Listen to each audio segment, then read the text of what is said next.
আল্লাহর নামে করছি শুরু, জ্ঞান সাধনায় হব ধ্যানী।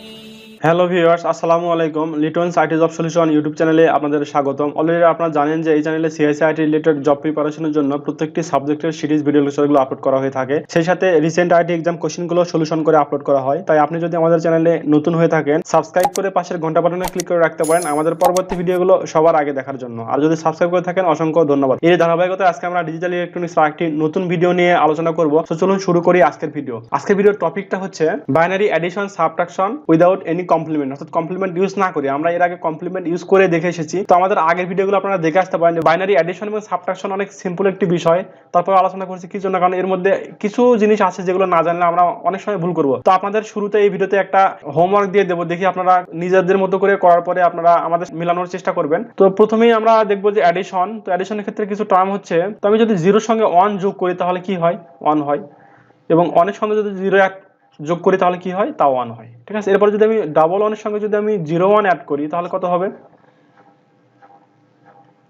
এইটা হবে। কিভাবে হবে এটা? যেমন অন অন কি হচ্ছে, ওয়ান অনে one zero, one zero zero বসালাম, ক্যারি থাকে হচ্ছে ওয়ান। তাহলে এই অন আর এই অন, এই দুই অন মিলে কি অন অনে অন জিরো, আবার অন জিরো, তাহলে অন জিরো জিরো বসাইলাম, এরপর আমি অন বসালাম। তো এই হচ্ছে এইটা, অর্থাৎ এখানে থ্রি, এখানে ওয়ান ইকুয়াল টু হচ্ছে ফোর। ঠিক আছে, এইটা। আবার যদি এমনটা হয় যে অন অন অন অন, এটা যদি আমি অ্যাডিশন বা যোগ করি সেক্ষেত্রে কি হবে? অন অনে on zero, one zero zero বসালাম, ক্যারি থাকে হচ্ছে ওয়ান। এখানে আবার অন অনে কি ওয়ান জিরো আর হচ্ছে ক্যারি ওয়ান, তার মানে ট্রিপল ওয়ান, ডাবল ওয়ান। ঠিক আছে, তার মানে এই ডাবল ওয়ানে কি একটা ওয়ান বসবে আর একটা পরে বসবে, এই তো। তো এর মানে কি? এর মানে হচ্ছে এটা থ্রি এবং এটা হচ্ছে থ্রি, তার মানে এটা হচ্ছে ইকুয়াল টু সিক্স হবে। কারণ কি ওয়ান টু ফোর, তাহলে ফোর আর টু মিল হচ্ছে সিক্স, এই জন্য এটা সিক্স, অর্থাৎ প্রুফ। তো এবার আমরা দেখবো সাবট্রাকশন। তো সাবট্রাকশনের প্রথমে আমরা কিছু টার্ম জেনে আসি। যেমন হচ্ছে যদি আমি ওয়ান থেকে জিরো বিয়োগ করি তাহলে কত হবে অ্যান্সার? অ্যান্সার হবে হচ্ছে ওয়ান। আর যদি জিরো থেকে ওয়ান বিয়োগ করি তাহলে অ্যান্সার কত হবে? জিরোকে আমার ধরতে হবে ওয়ান জিরো, ওয়ান জিরো থেকে ওয়ান, তাই না? তাহলে এখানে বাদ দিলে কত হচ্ছে আমার? এখানে ওয়ান থাকতেছে। তো এরপর যদি ওয়ান জিরো, এখান থেকে আমি ওয়ান বিয়োগ, দেখুন জিরো আছে, জিরোকে কি ওয়ান জিরো ধরতে হবে। তাহলে ওয়ান আছে, ওয়ান জিরো কত হলে? ওয়ান জিরো হবে কত হলে? ওয়ান হলে। আর ক্যারি থাকে বা বড় থাকে এক, তাহলে বড় এক আর এই একের মিলে কি হচ্ছে আমার? জিরো হয়ে যাচ্ছে, তার মানে এখানে জিরো। তার মানে কি আমার বিয়োগ হয়েছে কিনা? এটা টু, এটা হচ্ছে ওয়ান, বিয়োগ করলে কত হয়? ওয়ান হয়। সেই ওয়ানটা হচ্ছে আমার এখানে। এরপর আরেকটি টার্ম দেবো, সেটা হচ্ছে কি যদি আমার উপরে থাকে ওয়ান জিরো ওয়ান আর নিচে যদি থাকে হচ্ছে ওয়ান জিরো, তাহলে এটা বিয়োগফল কেমন হবে? এটা আমার ওয়ান ওয়ানে লিখলাম, এখানে ওয়ান আছে, জিরো হবে কত হলে? ওয়ান আছে, জিরো হবে হচ্ছে ওয়ান হলে, এবং বড় থাকে কত? ওয়ান থাকে, সেই বড় হচ্ছে এখানে লিখলাম আমি। আচ্ছা, তাহলে এটা কি হয়েছে কিনা দেখুন, যে এটা আসা আমার উপরে ওয়ান এবং নিচে আসা হচ্ছে টু। তাহলে যদি নিচে টু থাকে তাহলে কি হচ্ছে আমার? বিয়োগফল কত হবে? মাইনাস ওয়ান কিনতে হবে। তো মাইনাস ওয়ান এটা আসলে কি না, দেখুন যে এটা হচ্ছে ওয়ান টু ফোর। তাহলে আমরা জানি কি, যে যদি আমার এই পাশে হচ্ছে এমএসবিটা যদি আমার ওয়ান হয়, বা এমএসবিটা মূলত কি সাইন বিট নির্দেশ করে, যদি আমি তিন বিটেরই ধরে রেজাল্টটা, তাহলে কি এটা যদি আমার সাইন বিট হয় তাহলে কি হচ্ছে? এটা মাইনাস ফোর, এরপর হচ্ছে কি প্লাস টু, এখানে হচ্ছে প্লাস ওয়ান ইকুয়াল টু কি মাইনাস ওয়ান। তার মানে কি এটা মাইনাস ওয়ান হয়ে গেছে। তো এইটাই কিন্তু আসলে ইম্পর্টেন্ট। তো এইটার জন্যই কিন্তু মূলত আমরা এই টপিকটা নিয়ে এসেছি, এবং এই টাইপের আরো কয়েকটা টার্ম আমরা দেখবো, যে টার্মগুলো একটু ক্রিটিক্যাল, যার কারণে আমাদের আজকের এই ভিডিওটি। তো এরপরে যদি আমরা দেখি যে ওয়ান ওয়ান থেকে আমরা ওয়ান জিরো বিয়োগ করবো, তো এটা কিন্তু আমার পজিটিভ রেজাল্ট আসবে, তাই না? তো এটা এর মানে কি, এটা হচ্ছে তিন এবং এটা হচ্ছে দুই, তাহলে বিয়োগ করলে আমরা কত পাবো? এক পাবো। কিভাবে পাই দেখুন, যেখানে আমার কি ওয়ানের নিচে জিরো আছে, তার মানে কি জিরো আর ওয়ানে আমার বিয়োগ করে কি হচ্ছে? আমরা এখানে ওয়ান পাচ্ছি, বাট এই পাশে কি বাম পাশে আমার ওয়ান আর ওয়ান দুটি আছে, এই জন্য ওয়ান ওয়ানে জিরো হবে, অর্থাৎ এটা হচ্ছে ওয়ান। তো এটা কিন্তু অনেক সহজ। তো মূলত এই ছিল হচ্ছে সাবট্রাকশনের basic term, one one zero, one zero one point one one zero, এর নিচে হচ্ছে zero one zero one one zero point one zero one.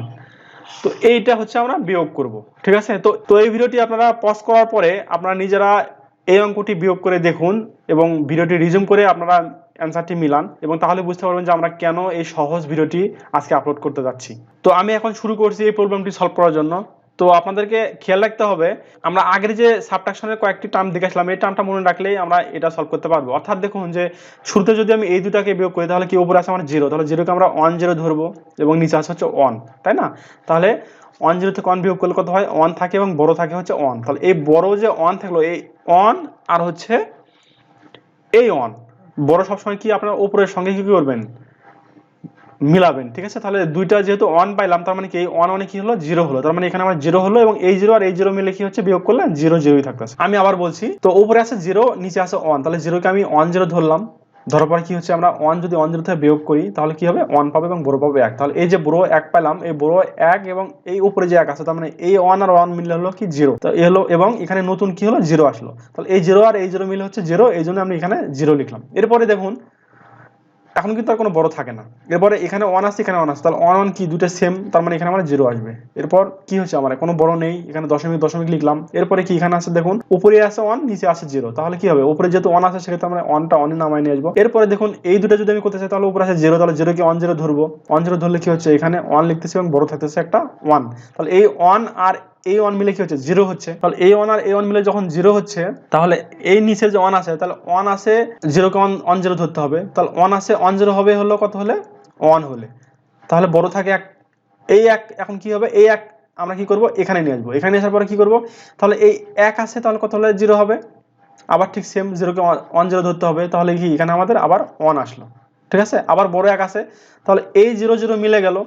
মিলে যাওয়ার পরে কি হচ্ছে, আমার যে বড় থাকে সেই বড়টা আমি এখানে লিখলাম।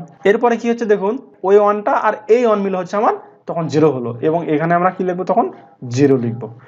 তো এই হচ্ছে আমাদের এই অঙ্কের সলিউশন।